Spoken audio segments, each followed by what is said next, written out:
जय जिजाऊ, जय शिवराय, जय शंभूराजे। देश धर्म पर मिटने वाला शेर शिवा का छावा था, महापराक्रमी परम प्रतापी एक ही शंभू राजा था। छत्रपती शिवाजी महाराज आणि सईबाई यांचे थोरले चिरंजीव, मराठा साम्राज्याचे दुसरे छत्रपती, ज्यांना शिवरायांचा छावा म्हणून संबोधलं जातं, असे युग धुरंधर महाराज म्हणजे छत्रपती संभाजी राजे भोसले होय। धर्मवीर, स्वराज्य रक्षक छत्रपती संभाजी महाराज यांचं जीवन आणि त्यांच्या जीवनामध्ये त्यांनी केलेला संघर्ष सर्वांसाठीच प्रेरणादायी असा आहे। संभाजी महाराजांचा जन्म 14 मे 1657 रोजी पुरंदर येथे झाला। संभाजी महाराजांची आई महाराणी सईबाई यांचं निधन महाराज लहान असतानाच झालं। त्यानंतर कापूरहोळ गावची धाराऊ पाटील ही कुणब्याची स्त्री त्यांची दूध आई बनली। संभाजी महाराजांचे पालनपोषण आई जिजाबाई यांनी केले। महाराज अतिशय हुशार आणि देखणे होते। संभाजी महाराजांना संस्कृत आणि इतर 8 भाषा देखील येत होत्या। महाराजांना राजकारण अतिशय लहान वयामध्ये कळायला लागलं। छत्रपती शिवाजी महाराज यांना मराठा साम्राज्य वाढीसाठी जास्तीत जास्त गड किल्ले त्यांच्या हाताखाली हवे होते। त्यातलाच एक गड जिंकण्यासाठी म्हणजेच प्रचितगड जिंकण्यासाठी महाराजांना पिलाजीराव शिर्के यांची मदत झाली। प्रचितगड शिवाजी महाराजांच्या ताब्यात आला। या गटात पिलाजीराव शिर्के यांच्या झालेल्या मदतीमुळे एक तह झाला होता। या तहानुसार शिवाजी महाराज यांना संभाजी राजे यांचं लग्न पिलाजीराव यांच्या कन्येशी लावून दिलं। लग्नानंतर जिवाबाई यांचे नाव येसूबाई असं ठेवण्यात आलं। लहान वयातच शिवाजी महाराजांच्या सोबत आग्र्याला पोहोचलेले संभाजी महाराज जेव्हा औरंगजेबाच्या कैदेतून सुटले, तेव्हा ते शिवाजी महाराजांचे दूरचे मंत्री रघुनाथ कोरडे यांच्या घरी धावले। महाराज एक ब्राह्मण बालक म्हणून जीवन जगत होते। त्यांचा उपनयन सोहळा मथुरेमध्येही करण्यात आला। त्यांनी संस्कृतही शिकले होते। यावेळी संभाजींची ओळख कवी कलश यांच्याशी झाली। कलश यांचा संपर्क आणि मार्गदर्शनामुळे संभाजी महाराजांची रुची साहित्यात वाढू लागली। 1674 मध्ये शिवाजी महाराजांचा राज्याभिषेक झाला। तोपर्यंत संभाजीराजे यांनी राजकारणातील बारकावे आणि रणांगणातील डावपेचांमध्ये ते तरबेज झाले होते। शिवाजी महाराजांचा राज्याभिषेक झाल्यानंतर 12 दिवसात जिजाऊंचे निधन झाले। त्यानंतर संभाजी राजांकडे मायेने लक्ष देणारे कोणी राहिले नाही। शिवाजी महाराज स्वराज्याच्या राजकारणात आणि रणांगणावर देखील गुंतून गेलेले होते। तरुण संभाजी राजांचे शिवाजी महाराजांच्या दरबारातील अनुभवी मानकऱ्यांशी अनेकदा मतभेद होऊ लागले। संभाजी महाराजांचा अमात्य अण्णाजी दत्तोंच्या कारभाराला त्यांचा सक्त विरोध होता। शिवाजी महाराजांनी अण्णाजी अनुभवी आणि कुशल प्रशासक असल्यामुळे त्यांच्या भ्रष्ट कारभाराकडे अनेकदा दुर्लक्ष केले, पण संभाजी महाराजांना ते मान्य नव्हते।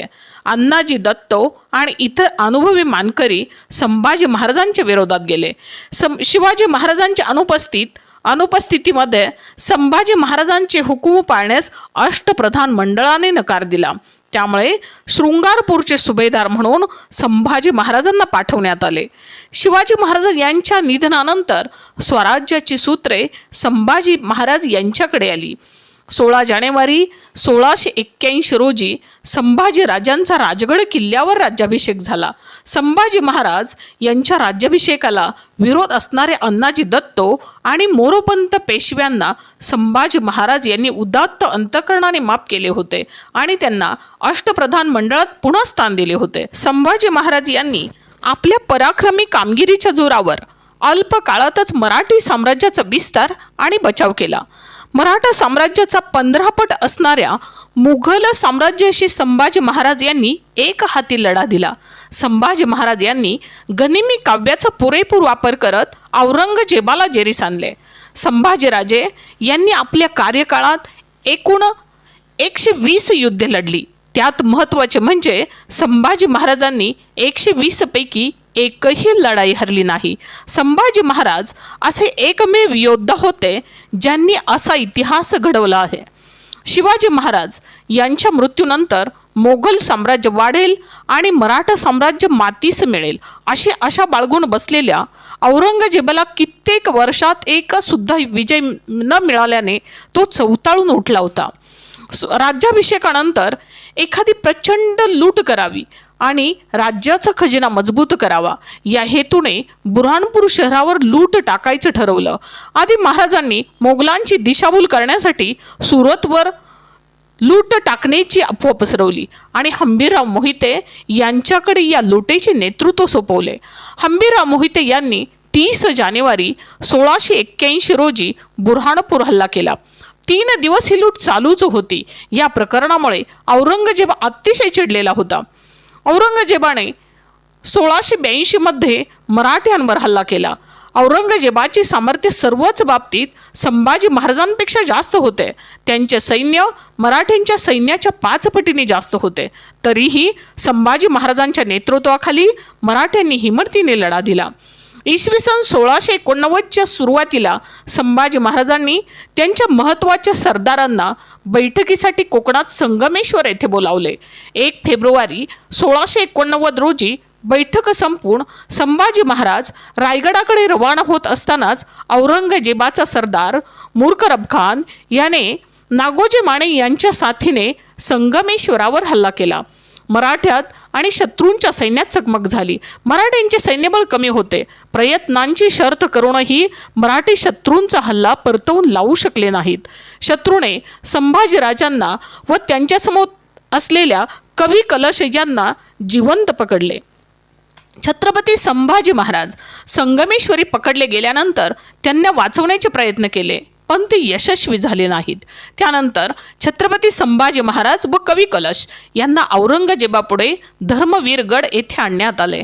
औरंगजेबाने संभाजी महाराजांना सर्व किल्ले त्यांच्या स्वाधीन केल्यास जीवदान देण्याचे मान्य केले पण संभाजी महाराजांनी त्यांना स्पष्टपणे नकार दिला. औरंगजेबाने संभाजी महाराज आणि कवी कलश यांना विदूषकाचे कपडे घालून अत्यंत मानहानिकारक धिंड काढण्यात आली. तरीही संभाजी महाराजांनी शरणागती पत्करण्यास नकार दिला. मोडेन पण वाकणार नाही चा नारा देत मराठी साम्राज्याचा राजा मुघलांचे अत्याचार सहन करीत राहिला. सुमारे 40 दिवसांपर्यंत असंख्य यातना सहन करूनही संभाजी राजांनी स्वराज्यनिष्ठा आणि धर्मनिष्ठा सोडली नाही. औरंगजेबाने आपला मुक्काम तुळापूर येथे हलवला. औरंगजेबाला तुळापूरच्या संगमावर संभाजी महाराज यांना हलाल करायचे होते. आपली एकनिष्ठा न सोडणाऱ्या संभाजी महाराज यांची तेजस्वी नेत्रकमले काढण्यासाठी हशम पुढे सरसावले. रांजणातून जशी रवी फिरवावी तशा त्या तप्त लाल जर्द सळ्या शंभू राजांच्या डोळ्यातून फिरल्या. चर्र चर्र आवाज करीत चर्मेवरील कातडी होरपळून गेली. सारी छावणी थरारली पण संभाजी महाराजांच्या मुखातून आक्रोशाची लकेरही उमटली नाही.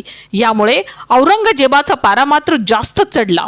कवी कलश यांचेही डोळे काढण्यात आले. एवढे करूनही संभाजी महाराज डगमगले नाहीत. औरंगजेबाने हबशी यांना पुढील आज्ञा दिली. त्यांची जीभ कापा. 2 हबशी पुढे सरसावले पण शंभू राजांचा जबडा काही उघडेना. शेवटी हबशींनी नाक दाबले. तसे श्वासासाठी राजांचे तोंड उघडले. तोच त्यांच्या तोंडात पक्कड घुसवली गेली. त्या पकडीत पकडलेली त्यांची जीभ तलवारीने कापली. त्यांच्यावर चाललेले हा अत्याचार पाहून भीमा इंद्रायणी सुद्धा ढसढसा रडू लागली. अखेर 11 मार्च 1689 रोजी भीमा इंद्रायणी नदीच्या संगमावरील तुळापूर येथे त्यांची हत्या करण्यात आली आणि या स्वराज्याचा धनी अनंतात विलीन झाला. त्याच्यातील अलौकिक शौर्य आणि वीरतेच्या गाथांनी इतिहासाची पानं सुवर्ण अक्षरांनी कोरली गेली. अशा या माझ्या राजाला माझा पुन्हा मानाचा मुजरा. जय हिंद, जय महाराष्ट्र, जय भारत. माझा व्हिडिओ आवडला तर लाईक, शेअर, सबस्क्राईब करायला विसरू नका. धन्यवाद.